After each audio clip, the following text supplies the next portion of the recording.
I hope that the comments I'm about to make will not offend the questioner too much and some people around here.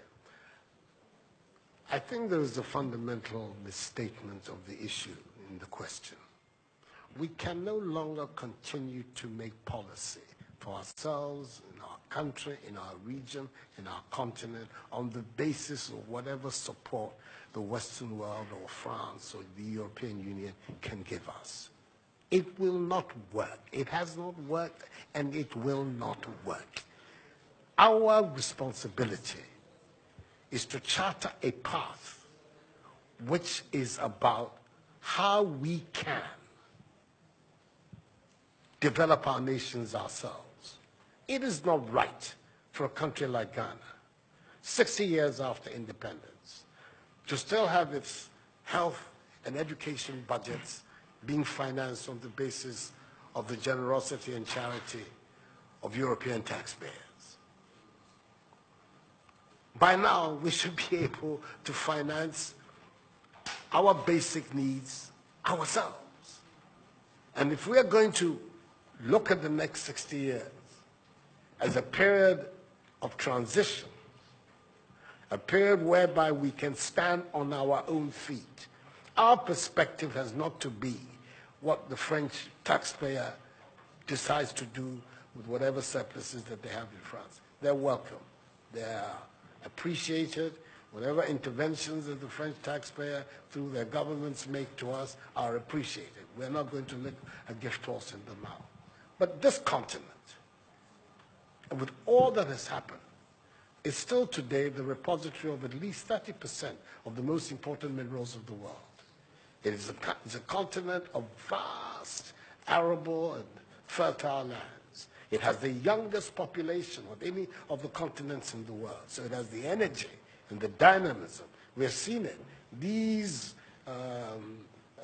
young men who are showing so much resilience and ingenuity in crossing the Sahara, finding ways to go across with rickety boats across the Mediterranean to really, those energies, we want to have those energies working inside our countries.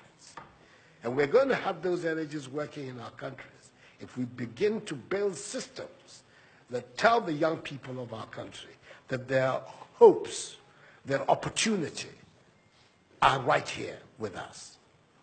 Migration and the movement of people is being presented in a manner which suggests that somehow it's a new phenomenon.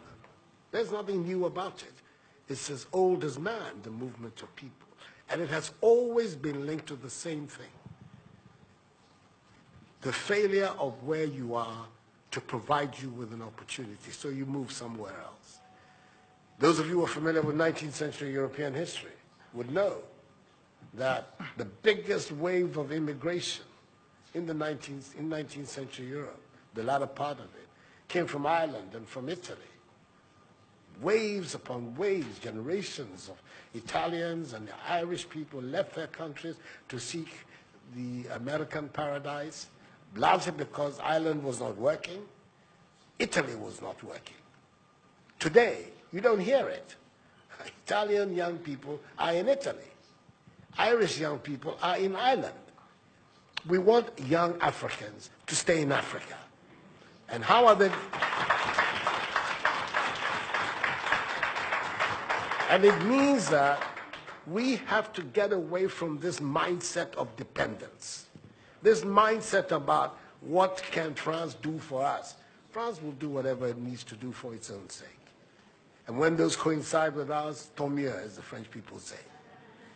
But our main responsibility as leaders, as citizens, is what we need to do to grow our own countries. What are the institutions that work, that would allow us to have good governance, to have accountable governance, to make sure that the monies that are placed at the disposal of leaders are used for the interests of the state and not for those of the leaders, to have systems that allow for accountability, that allow for diversity, that allow for people to be able to express themselves and contribute to fashioning the public will and the public interest. Our concern should be with what do we need to do in this 21st century to move Africa away from being cap in hand and begging for aid, for charity, for handouts. The African continent, when you look at its resources, should be giving monies to other places. We have huge wealth on this continent, in our own country of Ghana. And we need to have a mindset that says, we can do it. Others have done it. We can also do it. And once we have that mindset, we will see it as a liberating factor for ourselves. We keep talking about how it was that Koreans, Malaysians, Singaporeans, who got their independence at the same time as us. We're told of that at the time of Ghanaian independence, per capita Ghanaian income was higher than that of Korea. Today, Korea is part of the first world. So is Malaysia. So is Singapore. What happened? Why did they make that transition? And 60 years after independence, we are where we are. Those are the matters that should concern all of us as Africans, as Ghanaians. And not, when I say so, with the greatest of respect to the French president. I think that the cooperation of France is something that I am, as you know, a strong friend of France. I am Francophile. So I don't have any difficulty with that. But I'm talking about our own propulsion, what we need to do to get our countries to work so that we can create the conditions that would allow our young people to forego this hazardous effort to get to Europe. They're not going there because they want to. They're going there because they don't believe they have any opportunities in our countries. So that should be our focus.